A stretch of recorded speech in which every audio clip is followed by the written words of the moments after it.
I still remember Joseph's eyes while discovering this wounded landscape by fire. He said, "Let us restore orchids home and bring rainforests back."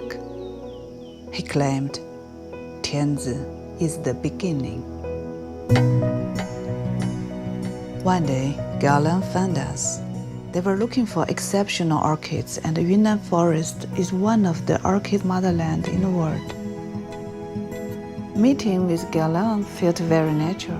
We have the same goal: regenerate this forest devastated by intensive monoculture and hectic burns. What we do is called reforestation, meaning that we gather a maximum of local different species, creating a living landscape.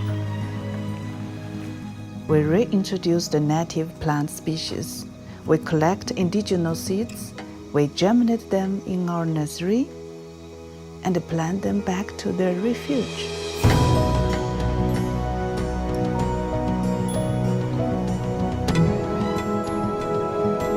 This is a very powerful moment.